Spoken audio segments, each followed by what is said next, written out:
여러분, 이제 본문이 반 정도 남았습니다. 이제 후반부 본문 들어갈 텐데요. 여러분들 이 시간에 처음 들어오면서 수업 게시물 밑에 댓글에다가 출첵 남겼죠?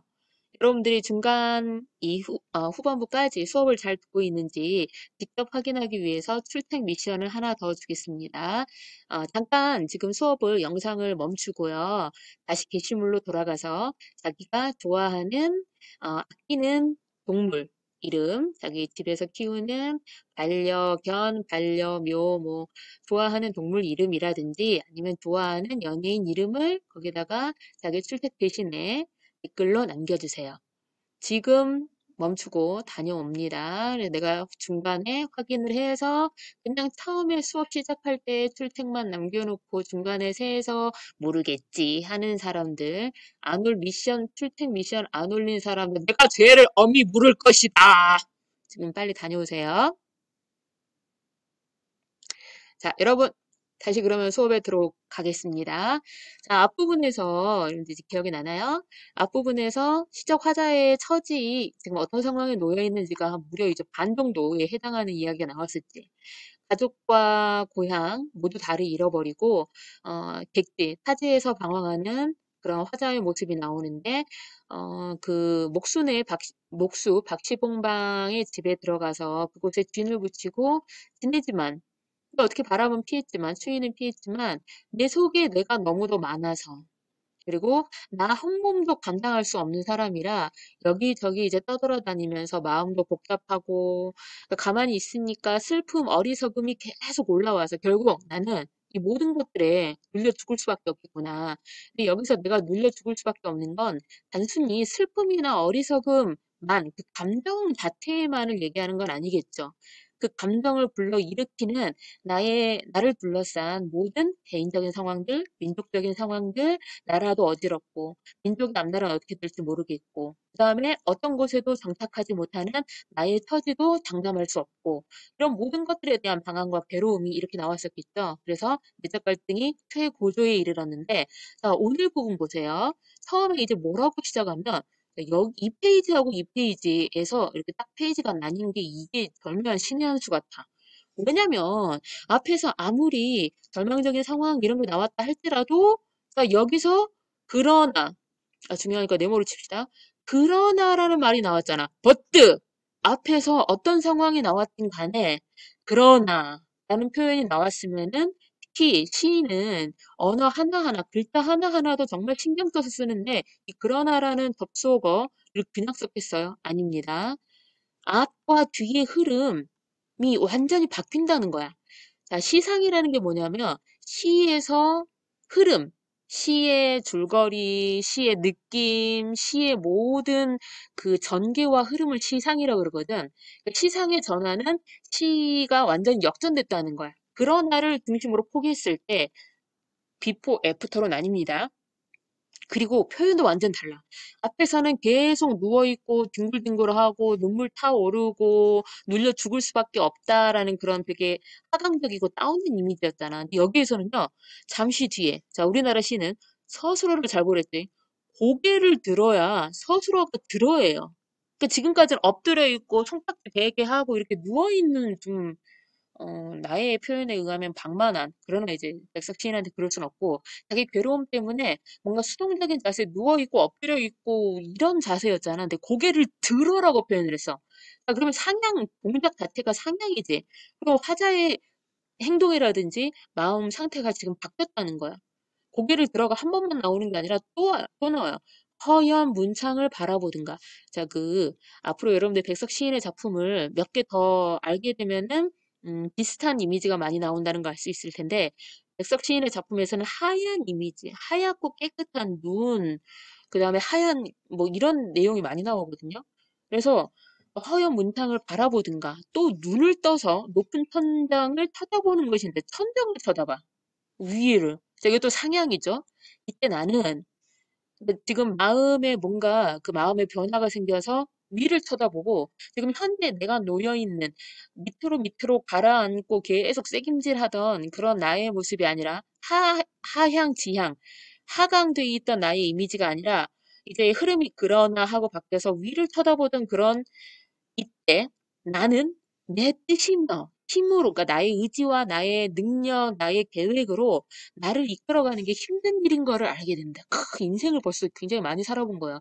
자기 뜻대로 인생이 되지 않는다는 걸 이제 알게 되고, 자, 그리스도인은 이 상황에서 내가 할 수 없음을 느끼고 모든 것을 내려놓고 주님께 가야 되죠. 그러나 이분은 아직 그런 상태가 아니라서 이것들은 뭐, 내 뜻, 내 힘, 내가 내 힘으로 나의 삶을 이끌고 가는 이것들 안 된다는 거 알았잖아. 그래서 이것들보다 더 크고 높은 것이 있어서 나를 마음대로 굴려가는 것을 생각한대. 이걸 알게 되었다는 거지. 아, 내 힘으로 나의 삶을 어찌할 수가 없고 나의 의지와 상관없는 그 뭔가가 있구나. 근데 그 나의 힘으로 어찌할 수 없는 그것이 나보다 더 크고 높아서 나를 움직여 간대. 자, 이걸 두 글자로 뭐라고 할 수 있을까요? 운명. 우리는 이렇게 이야기할 수 있죠. 그러니까 나의 힘으로 어찌할 수 없는, 벗어날 수 없는, 아무리 용서받아 되지 않는 나의 존재, 나의 노력, 그 모든 위에 있는 운명이라는 게 있다는 거. 혹은 아니면은 이거를 뭐 종교적인 의미로 본다면 절대적인 힘, 어떤 초월적인 존재 이렇게도 볼 수 있겠죠. 이거를 뭐 종교적인 그런 신앙심이 있는 사람은 초월적인 그런 신의 존재, 혹은 그냥 운명론자인 사람들은 나의 힘으로 어찌할 수 없는 내가 타고난 운명이라는 거야. 이렇게 뭐 각자 해석이 좀 다를 수도 있긴 하겠지만 어찌됐든 나의 힘으로 되지 않는다는 것, 그 위에 있는 뭔가 그 위대한 힘에 대해서 알게 되고 그렇게 해서 생각이 조금 정리가 되겠죠. 감정이 좀 정화가 되고 좀 가라앉고 생각이 정리되는 여러 날이 지나는 동안에 내 어지러웠던 마음에 이 전반부에서 마음이 어지러웠잖아. 근데 이제 여기서부터는 생각이 정리되니까 슬픔이며 한탄이며 이런 일타원적인 그런 감정들, 나를 계속 충동들였었던 이런 일타적인 감정들, 이런 것들은 가라앉을 거야. 좀 사라질 거야. 시간이 지나면. 이런 것들은 차츰 앙금이 되어 가라앉고 진짜 마지막에 드는 생각이 뭐냐? 마지막에 드는 감정은 외로운 생각이 드는데. 롤리 외로워. 나에게는 여자친구가 필요하고 남자친구가 필요하고 옆구리 허전. 그런 외로움, 이성적인 외로움이 하는 게 얘기하는 게 아니라요. 그 예술가적인 감성을 가진 사람들, 우리는 여친, 남친이 없어서 팔짱 낄 사람이 없어서 둘이 악도 교내 연애 허락해 주세요. 이런 차원의 외로움을 이야기하지만 예술가들 시와 문학, 예술 작품에 나오는 외로움은 인간이 절대적인 존재, 절대적으로 인간은 외로운 존재고, 그리고 어떤 것에도 정착하기 어려운 존재고, 그 영혼 깊은 데 있는 그 구멍 있잖아요. 그, 하나님만으로 채워질 수 있다는 그 구멍, 혹은 그 삶에 대해서 인간이라는 존재와 인간으로서 살아간다는 그 삶과 존재에 대해서 느끼는 그 외로움을 얘기하는 거야. 근데 예술가들은 이 외로움이 오히려 창작의 어떤 동기가 되고 이게 외로움 자체가 예술가들한테 뮤즈잖아요. 그래서 외로운 생각만이 이렇게 딱 떠올라. 이때 더러 나주손, 그러니까 해질 무렵에 쌀랑쌀랑 쌀랑눈이 와서 문창을 치기도 하는 때도 있는데 나는 이런 저녁에는 화로를 더욱 다가끼며 무릎을 꿇어보며 아니, 언니는 어디 먼 산 옆 뒷 옆에 바위 옆에 따로 외로이 서서 내가 그걸 안 했네. 여러분들 지금 이 부분만 보았을 때 시각적으로 보았을 때 그리고 차근차근 읽어보았을 때 이 시의 특징이 뭐냐면 어떤 문장부호가 특정 문장부호가 되게 많지 않니? 그렇죠. 쉼표 되게 많잖아. 이 반점이라고 하는 쉼표 가, 가만히 보니까 되게 많죠. 자세히 보니까. 자, 문장 부호도 시 속에서는 그냥 쓰는 게 아니랬어. 자, 자주 문장 부호가 있으니까 읽을 때 끊어지겠죠. 호흡이 끊어지고. 그래서 더 호흡이 빨라질까 느려질까? 문장 부호가 없이 그냥 쫙 읽으면 쫙 나가버리겠지만, 한 번 더 그 반점, 쉼표를 주어서 생각하게 하고 브레이크를 걸어서 뭔가 더 느끼게 하려는 그런 화자의 의지가, 시인의 의도가 있는 거예요. 그래서 더 추가 설명을 하면서 하나하나 차근차근 힘있게 이야기를 하지. 이런 저녁에는 화로를 더욱 다가끼며 무릎을 꿇어보며 어느 먼 산 빈 옆에 바위 옆에 따로 외로이 서서 자 여기도 외로이라는 말 나오죠? 어두워 오는데 외롭기도 하고 어둡기도 해. 그리고 눈도 막고 있어. 그 마른 잎새는 뭔 잎새? 굵고 정한 갈매나무 잎새죠. 쌀랑쌀랑 소리도 나며 눈을 맞을. 자, 혼자 있고 어두운 데서 눈 맞으면서 있는 게 굵고 덩한 갈매나무라는데, 자, 그 드물다는 거죠. 일단 갈매나무가. 갈매나무라는 나무를 생각하는 것이었다. 이게 이제 가장 큰 키포인트인데요. 자, 여기서 갈매나무의 속성이 굳고, 굳다는 거는 구부러지거나 휘어지지 않는다는 거지. 굳으면서 한결같이 굳고 정하다는 건 깨끗한 이 말이야. 오염을 타지 않은 깨끗하면서도 굳은 그런 갈매나무를 생각하는데 얘는 외로이 있으면서 그 외로운 게 원래 운명인 거야. 그리고 어두워 오면서 눈도 맞는데 지금 전부 다 이제 마이너스 부정적인 상황이지만 이 굳고 정한 발매나무는 자, 첫 번째 의미를 뭐라고 볼 수 있냐면 일단 눈을 맞으면서도 눈에 구부러지지 않고 얼어버리지 않는 거지. 자기 자신을 지키는 굉장히 고결하면서 순수하면서 근데 혼자 있어. 다른 나무들하고 섞이거나 어울릴 수도 없고 다른 나무들하고는 차원이 달라. 그래서 고결하면서도요. 외로움과 자기의 온몸에 내리는 시련을 견디는 삶이지. 그 외에 남과 다르기 때문에 견뎌야 될 숙명적인 그런 슬픔과 외로움, 그 고난과 시련이 있잖아요. 그거를 그대로 견디면서 그대로 서 있으면서도 굳고 정함을 잃지 않는 그 갈매나무 이미지고. 자, 그럼 두 번째, 시적 화자가 앞부분에서 내적 갈등 범민 최고조로 보여주고 나는 이렇게 해서 죽을 수밖에 없나 보다. 라고까지 생각을 했는데 이 부분에서 이런 굳고 정한 갈매나무 이미지를 떠올린다는 건 내가 그런 갈매나무 같은 존재가 되고 싶다.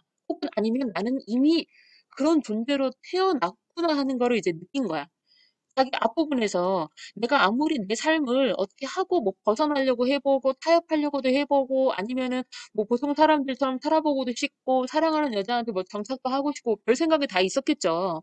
근데 이 모든 것들이 자기 원대로 다 되지 않았어. 자기 개인적인 삶과 그다음에 민족적인 삶, 환경 모두 다 해서 자기 뜻대로 되지 않고 근데 그때 그 순간에 깨달았던 게 나에게는 어떤 나 자신보다 더 높고 큰 절대적인 그런 운명과 절대적 초월적인 그런 신의 꼭 종교적인 귀의를 얘기하는 건 아니지만 그런 힘이 있구나. 그리고 그 운명을 내가 받아들이고 살아갈 수밖에 없겠구나. 근데 자신의 운명은 뭐라는 걸 깨달은 거야.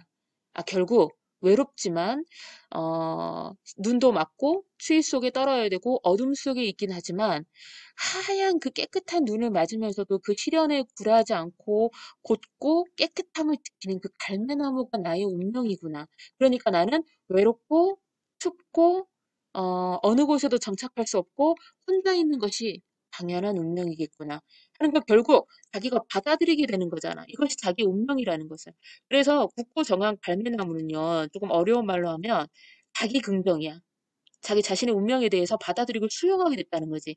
그리고 심지어 일제강점 하에 어려운 현실이라든지 자기 주변을 둘러싼 그런 민족적인 어두운 현실 앞에서 그것을 극복하겠다는 이것이 나의 운명이고 나의 가야 할 길이라면 나는 그 길을 가겠고 눈과 어두움을 견디겠다는 극복 의지를 상징하는 그런 표현이죠.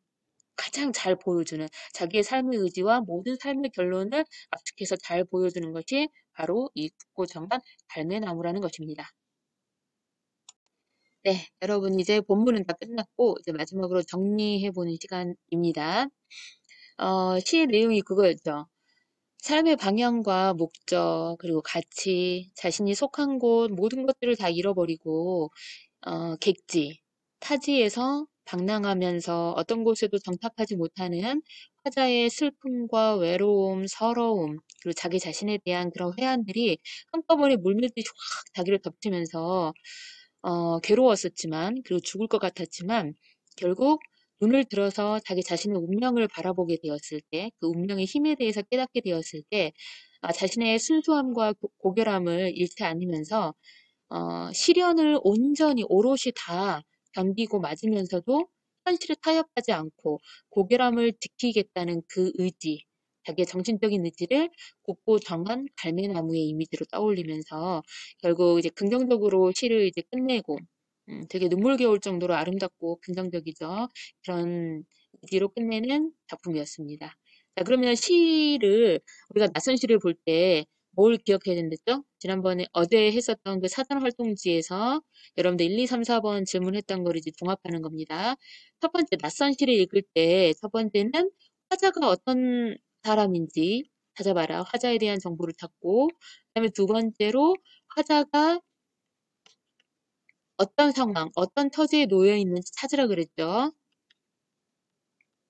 자, 그 다음에 세 번째는 그 화자가 자신의 상황과 처지에 대해서 어떤 태도를 보이는지, 혹은 어떤 정서가 직접적으로 시 속에서 발견되는지, 이 세 가지를 찾으면 된다 그랬어요. 자, 시 속에서 화자는 누굽니까? 일단 나죠. 나라는 말이 무조건 처음에 나오면 이 시는 화자가 드러나 있고 나가 말한댔잖아. 그러면 이제 이 나가 누군지를 시 속 정보에서 찾아봐야 되겠죠. 자, 이 나는 객지에서 유랑하는 사람이었죠. 유랑하는 사람이었고, 뭐 여자인지 남자인지, 그 다음에 뭐 젊은이, 늙은이인지, 아이인지 이런 건 안 나와 있지만, 그래도 대략 시인의 모습과 닮은 사람이라는 느낌이 들죠. 자, 화자가 처해 있는, 나라는 사람이 처해 있는 상황은 어땠습니까? 자, 외로운 객지에서 정착하지 못하고 온갖 그런 내적 갈등, 번민 느끼는 사람이었죠. 내적 갈등을 느끼고 이 내적 갈등이 과거 자신에 대한 못난 자신에 대한 회한 그리고 자기 성찰 이런 것도 다 있었죠. 그러면서 그 감정의 소용돌이 속에서 내적 갈등과 번민을 일으키다가 그거에 대한 이 2번 여기에 대한 화자의 태도라든지 정서는 어때요? 처음에는 절망적이었고 감정의 과잉 상태에서 자기는 깔려 죽을 것 같았지만 시상이 전환되면서 그러나라는 부분 이후로 시상이 바뀌었잖아. 그래서 나중에는 어떻게 바뀝니까? 외로운 거는 그래 받아들여야 돼. 그리고 춥고 가난하고 힘든 거는 자기 운명이라고 이제 받아들이게 된 거죠. 외롭지만 외롭고 글씨 뭔지 알아먹겠어요? 외롭 어 자, 오 이제 또 안 된다. 어, 외롭고, 여기다 쓸게요.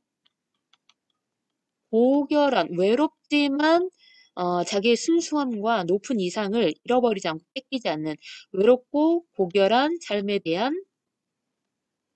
자기 긍정과 나는 그런 시련의 현실을 극복하겠다. 현실 극복의 의지가 이제 드러나 있는 거죠. 그러면 이 세 가지 있잖아. 자, 이 세 가지를 결국 얘네들을 다 합치면 나아가 외로운 객지에서 느끼는 내적 갈등을 통해 고결한 삶에 대한 자기 긍정과 현실 극복 의지를 표현한 작품이다. 이렇게 세 개를 합쳐서 얘기하잖아? 그러면 뭐가 되게 신기하게 이게 바로 시의 주제가 되는 거야. 그러니까 내가 여러분들한테 이 세 가지를 찾으라고 한 이유는 이 세 가지를 합친 걸 통해서 주제의식을 알 수 있기 때문이다. 지금 처음이니까 좀 어렵지만 이렇게 해서 반복 훈련을 하고 시를 자꾸 이 세 가지 정보를 찾아내면서 읽는 훈련을 하다 보면은 여러분들은 이제 낯선 시를 읽어낼 수 있는 그런 요령과 방법이 생기는 겁니다. 자, 그러면 시 속에서 또 이제 중요한 게 뭐냐면 고등 과정에서는 객관식 문제에 이 시에 대한 설명으로 옳은 것은 옳지 않은 것은 하는 문제가 꼭 나오거든요. 난이도 차이는 있긴 하지만 검정고시 문제든 수능식 문제든 반드시 시에 대한 설명을 싸잡아가지고 객관식 1, 2, 3, 4, 5로 물어보는데 그게 바로 이제 뭐냐면은 시의 표현상의 특징에 관한 문제예요. 이 시는 표현에 있어서 다른 시들과 다른 개성, 이 시만의 특징이 뭐냐는 건데 이거 매우 중요합니다. 이런 유형의 문제들이 그래서 시를 읽고 나면 주제와 함께 표현상의 특징은 꼭 정리를 해야 돼요. 이 시의 개성이 뭐였냐면 처음에 제목부터 나와 있잖아. 신기하게 자기가 지금 거처하고 있는 곳에 주소를 밝히면서 먼저 시작을 했거든. 그래서 서간문 형식, 즉 편지 형식이면서 거기에서 마치 진짜 편지 쓰는 것처럼 편지 쓰면 원래 자기 이야기를 자자자자자 이제 조곤조곤 이야기하잖아요. 이 시도 자기에게 처한 내적 갈등과 그것을 극복하는 과정을 마치 독백하듯이 편지에서 독백하듯이 독백태로 적었다는 거. 그다음에 두 번째는 자 토속적인 시여. 토속적이라는 말, 향토적이라는 말 비슷한데 그 지방과 시골 특유의 개성이 녹아 드러나는 걸 토속적이라고 불러요. 그래서 토속적인 시어를 많이 사용했다는데 그거는 다른 말로 하면 그 지방 색깔을 가장 잘 보여주는 방언을 얘기하는 거예요. 사투리. 여기에서 보면은 뭐 선사슬간, 그다음에 디롱배기, 북적거리라도 담겨오면 나도 쏘네 이런 표현 우리 주로 거의 각주가 달려 있었던 해석이 꼭 필요했던 그 시어들은 주로 이제 백석 시인이 머물러 있었던 이 함경북도, 함경도 지방 사투리라서 그래요. 원래 백석 시인은 자기 고향 공동체와 방언을 많이 사용했습니다. 토속적인 시어가 돋보인다는 거. 그 다음에 자 중간에 쉼표가 굉장히 많이 나왔었다 그랬죠. 쉼표의 반복적인 사용을 통해서 이게 되게 길고 산문적인 이야기를 하듯이 계속 조곤조곤 이야기하는데 쉼표를 중간중간에 끊어서 화자의 심리 내가 여기에는 진짜 꼭꼭 눌러 담아서 이야기를 하고 싶고 이야기를 더 추가하고 싶고 더 강조하고 싶을 때 자꾸 말을 붙이다 보면서 이제 쉼표가 늘어나는 거죠. 쉼표를 사용한다는 그런 많이 사용한다는 특징이 있고 자, 네 번째 중요한 거. 자, 이 시는 시상의 전환이 있다 그랬죠. 어디를 중심으로? 그러나. 앞에 나와 있었던 이 그러나 잠시 뒤에 나는 고개를 들어. 이 그러나를 중심으로 해서 시상의 전환이 이루어지는데 그 앞부분에서는 굉장히 절망적인 하강 구조였었지. 절망적이고 나는 감정에 눌려 죽을 수밖에 없겠고 자세도 막 누워있는 거였잖아. 근데 하강 구조에서 뒷부분에서는 나는 고개를 들어 높은 천장을 쳐다보는데 거기서 이제 깨달음이 오지. 상승 구조를 통해서 절망을 극복하고 희망적인 분위기, 희망과 의지가 나타나면서 상승 구조를 통해서 시상의 전환을 완전히 꾀하고 있다는 거 이렇게 알아두면 될 것 같습니다. 자, 이제 시 본문은 끝났는데 여러분들 지난 시간에 사전 활동지에서 먼저 1, 2, 3번 대답해 봤던 거랑 좀 어떤가요? 조금 비슷한 구석이 있나요? 첫 번째는 시적 화자가 어떤 사람인지 이제 시 속에서 정보를 찾는 거였고 두 번째는 어떤 상황과 처지에 화자가 놓여 있는지 세 번째는 그 시상의 변화 감정의 변화가 나타난 부분이 어디냐고 찾으라는 문제가 이제 세 번째 문제였죠. 원래대로 하면 화자의 태도나 정서를 찾는 이 문제를 내려고 했는데 약간 좀 어려울 것 같아서 정서의 변화가 나타나는 부분만 알아도 비포 애프터가 어떻게 다른지는 조금 감이 오거든요. 그래서 그런 의도로 세 번째 문제를 냈어요. 그래서 큰 흐름이 선생님이 알려준 이 내용에서 비슷하게 이해한 것 같다. 이 시적 화자의 태도가 이렇게 바뀌었다는 것만 알아도 굉장한 여러분들의 성장이에요. 그러니까 시를 아무 생각 없이 그냥 글씨로만 읽던 것과 이 세 가지 정보를 신경 쓰면서 이런 것들을 찾으려고 있는 것과는 굉장히 많이 다른 것 같고요.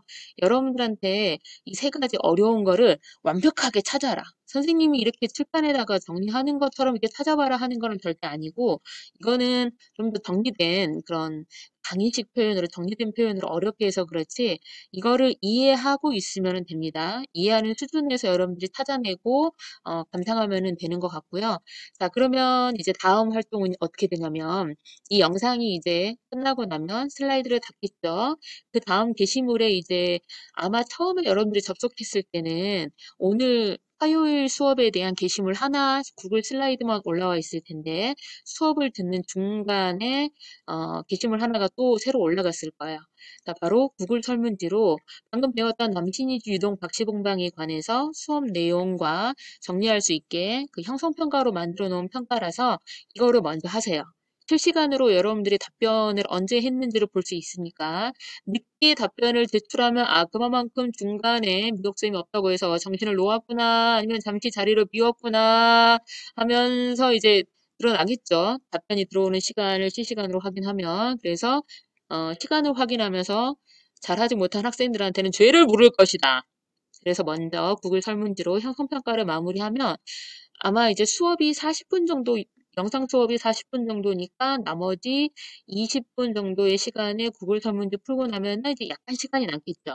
그러면 이 나머지 약간 시간이 남는 거랑 그 다음에 오늘 방과 후 시간을 활용해서 다음 국어 시간까지 목요일 국어 시간까지 해야 될 과제가 나가요. 그 과제가 뭐냐면 이번에 남신이주 이 시를 가지고 있었던 방식하고 똑같이 백석의 다른 작품을 공부할 거예요. 여승이라는 또 아름다운 시가 있는데 그 시를 역시 마찬가지로 아무런 사전 정보 없이 여러분들이 이 세 가지 방법, 화자와 화자의 처지, 화자의 태도 정서가 어떠한지 3단계로 낯선 시 읽기 독해법을 설문이 아니라 그 활동지에다가 작성해서 과제 제출을 하면 됩니다.